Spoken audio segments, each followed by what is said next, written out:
So, what attracted you to the project, and did you feel right away that your directing style would mesh with it? You know, I think that from the beginning, this movie was something that spoke to me because it really encompassed all the things I love in life. I love, space operas. I love Marvel comic books and Marvel superheroes. I love 70s pop music. And I love raccoons, which I really do love. When I was a kid, I had a raccoon figurine collection that was my pride and joy. So for me, this honestly was a dream come true, and it was something that.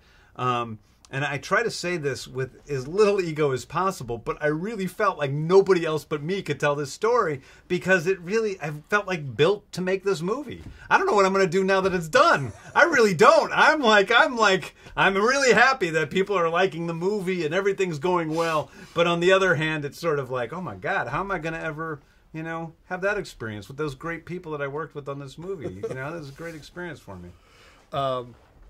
Well, that sort of leads into the next question, because there are a lot of humorous beats in the movie, but there's also a lot of action. There are emotional moments.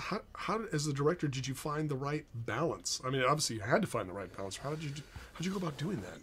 I think for me, it's not as much about finding balance as it is about finding the core of the film. And for me, the core of the film was the characters, the Guardians of the Galaxy, and their relationship to each other.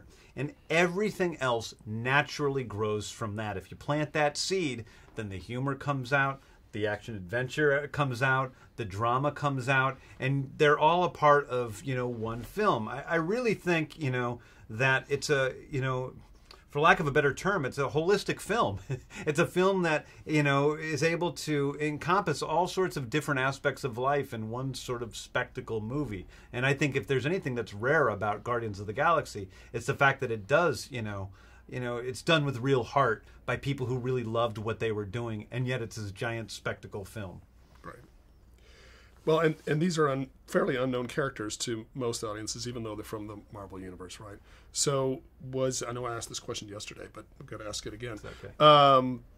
So bringing new characters like this to the screen, is that a daunting task? Is it liberating? Both? For me, it was liberating to, have the Guardians of the Galaxy be the Marvel comic characters that I brought to life.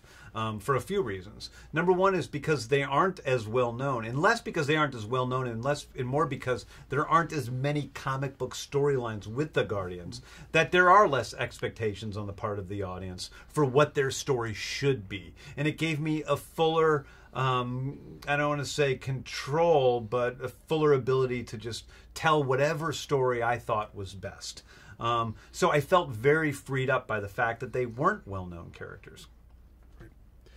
The music, obviously, extremely important to the story. Speak to how important, if you will, the music is to the story, and how you were instrumental in choosing the music, and how you were involved in choosing what music ended up in the movie.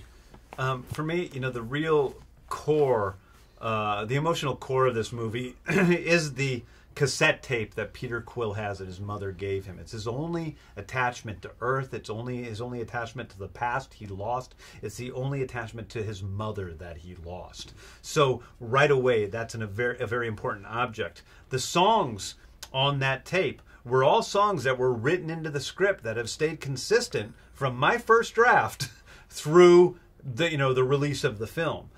Because each of those songs is a story that is basically sung to Peter Quill by his mother about, him. And that is the emotional spine of the story, and it's what keeps everything together. The music is also very important because we have a movie with outlandish characters in, very strange worlds. And by giving them, the people something as, simple and as comforting as a 1970s pop song that we're familiar with, it helps to ease us into that strange place, while at the same time being a very novel experience to be listening to music while we're looking at somebody dancing through a dark temple of demons. Right. So looking back on it, what was the biggest challenge that you had in making Guardians of the Galaxy? Well, for me, the biggest challenge with Guardians of the Galaxy was, without a doubt, just the amount of time that it took to make it. I started 2 years ago, almost exactly 2 years ago today. I have done little else but create Guardians of the Galaxy, from the writing through the directing, through the post-production. And the amount of time it took was, this has been my life. So that's a pretty big risk, to put your entire life into two years of one thing, and that can be a scary thing at times. So that's definitely the biggest challenge. And what do you hope that audiences who sit in the theater will take away with them once they see the movie? When I was a kid, I loved Raiders of the Lost Ark and Star Wars and Back to the Future.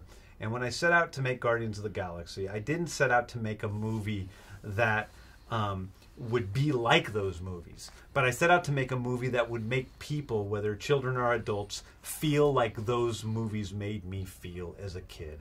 That would tune me into that magical wonder of the universe that we all feel is there, but usually don't experience. That will make us love the person sitting in that seat next to us more than when we walk out of the theater than we did before we walked into it. And that'll make us love movies and love raccoons more than we ever have before.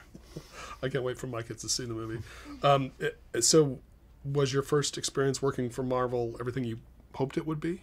My first experience working for Marvel was more than everything I hoped it would be. I think within Kevin Feige and Lou and Victoria and all the folks over there, I found the most wonderful collaborators I could ever have.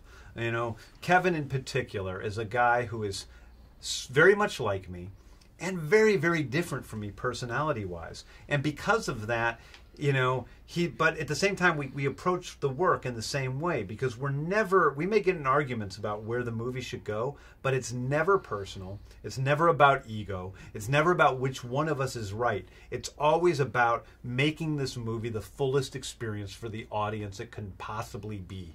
And that is honestly where we're always coming from. So there's never any real conflict. The conflicts that happen always work themselves out in the end by us just taking a few steps to find out what works best.